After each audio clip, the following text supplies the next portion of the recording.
संक्रांत में आइए हमरा चौक पर, बड़िया के चौक पर ना बाबूगंज के चौक पर। मकर संक्रांत दिन आइए हमरा चौक पर, दही चूड़ा लैला पर तो राइफल के नोक पर, दिल लैला पर तो कट्टा के नोक पर। जइहे नहीं भुलाई सुने अपन आगे शौक पर, जइहे नहीं भुलाई सुने अपन आगे शौक पर, दही चूड़ा लैला पर तो राइफल के नोक पर, दिल लैला पर तो कट्टा के नोक पर।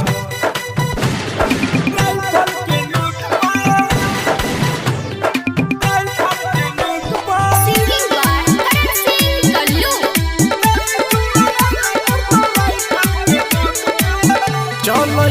चंदन के दुकान बात मान गे छौरी, लीहे हमारे से सब सामान, लीहे ठान गे छौरी,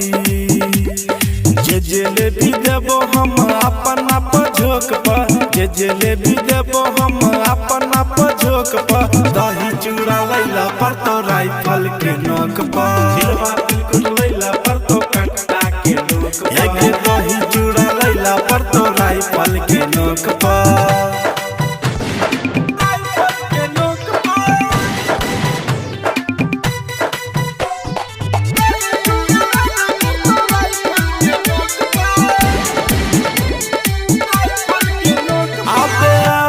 सखी के संग लीहे पतंग गे छौरी,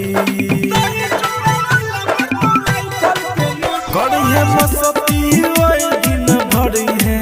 अपन मन गे छौरी, करण सिंह से लीहे दिलवा अपना ही नोट पर, करण सिंह से लीहे दिल फुटा अपना ही नोट पर, दही चूड़ा लैला पर तो राइफल के नोक पर, लैला पर तो बंद